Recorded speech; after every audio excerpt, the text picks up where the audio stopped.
My name is Tim Brown, spelled B-R-O-W-N-E. I'm the Senior Games Designer and I've been with Codemasters for almost 3 years now. I am James Nichols, I'm the Chief Mission Designer on Operation Flashpoint. Joined Codemasters last September, so Flashpoint's my first game with Codemasters.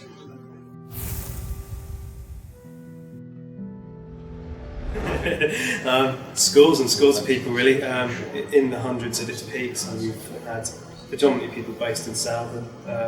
We've also been using our Kuala Lumpur outsourcing for a lot of the art at different points in the project, and huge numbers of testers in-house, so we've had a really big team. Yeah, I think it was, last count, the highest number it was ever at was about 150, something like that, right, including the outsourcing at Kuala Lumpur. So, yeah. Right. So that's a lot of people, not all based here at Southern, they're spread around, but the core is here? The majority of people are here, yeah, okay. Yeah, and then people come on and off at different times. Okay.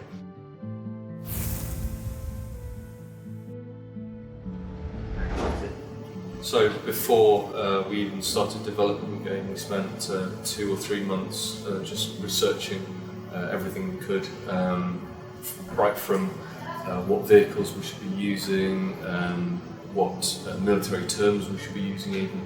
We spent, we have gigs and gigs of video footage from Afghanistan and Iraq to look at how explosions look, you know, how, because we didn't want the game to be Hollywoodized, we didn't want it to be based off of movies we see, we wanted it to be more documentary, reportage style, and so that's the reason we spent so long. So more sort of K-80 than Mel Gibson did. Yeah, absolutely. Yeah, certainly, I mean, with the PLA being the main opposing force in this game as well, as a huge amount of research that needed to go on there just to find out what the current equipment was, what's the bleeding edge for the Chinese government. Because obviously, you know, the stuff is super secret and it took a long time to get everything just right.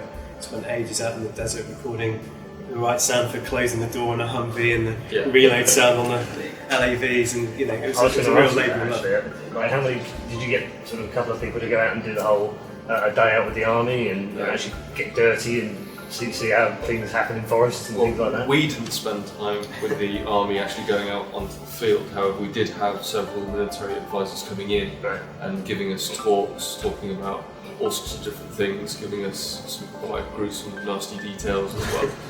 But at the end of the day, you know, we wanted realism and authenticity in the game, so you know, that's what you've got to expect.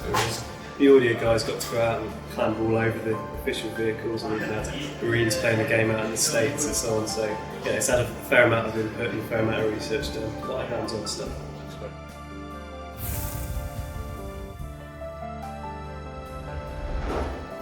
By the way, I mean, it's a huge internal technology that we've developed at Codemasters, what we're using across a number of products. It's really, really flexible and powerful.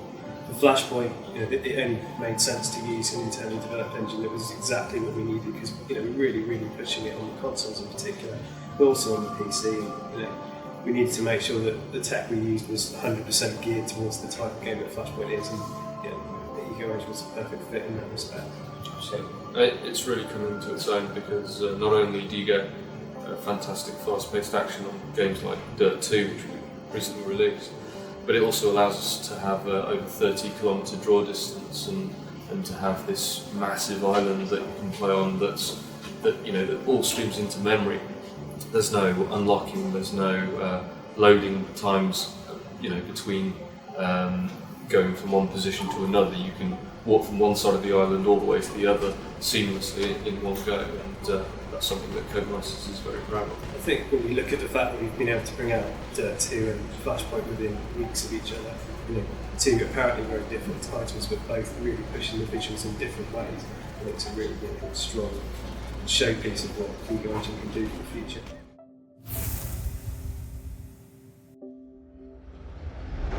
I think it's something that at the moment it's something that will certainly be considered. It's not something that we have a huge amount of involvement with at the moment, but I think closer to the time that we may do anything like that, you know, you'll be the first to hear.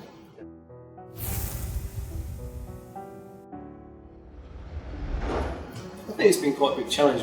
We're always worried about people perceiving the game as dumbed down or simplified overly, but at the same time we're supporting slightly different platforms. There's a different challenge on each in terms of making the game accessible, still a big challenge. It's one of the things I'm most proud of really with Flashpoint. I think we did a really good job of balancing it so that the PC guys don't feel like they're getting a game that's been dumbed down and console-fied, and the console guys feel like they're getting something that's got that kind of simulation there, it's got that layer of depth that they don't normally experience on a normal FPS. And I don't think we've compromised either platform. I think we've found a solution that balances all platforms equally, and I think all gamers will actually pick up and play the game and enjoy it on a host platform. Yeah, I couldn't agree more, to be honest. I think people were worried that by co-developing it on console we would dumb down not only the style of game, the graphics, but it's something that we focused heavily on and put a lot of thought into, because we appreciate that the original Flashpoint was PC only originally when it first came out, and we wanted to keep the original fans happy as well as bringing on brand new fans who maybe have played some of the other run-of-the-mill shooting games and wanted something a bit more tactical and strategic. It's far more of a thinking man's game. I think there's some technical things that the PC's picked up from us supporting the consoles at the same time as well. A lot of our interfaces have been very refined so that they're simple to learn and quick to access. And also there's a level of kind of stability and optimization that's just part of the parcel for supporting the console version at the same time that I think the PC benefits from. So even the guys running on just the kind of entry level specs or recommended specs, they're getting a game that's running at a really good frame rate, really sort of solid visuals all the time, which is something that you pick up from just supporting that cross-platform development.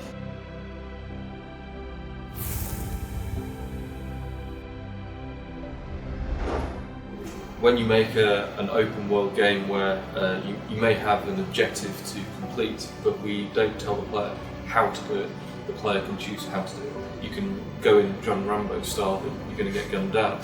That's not to say that you can't maybe choose to use an airstrike against it, but then you have to think several steps ahead, because you might use that airstrike to make an assault on an emplacement at the top of the hill much easier, and you get up there without any issue.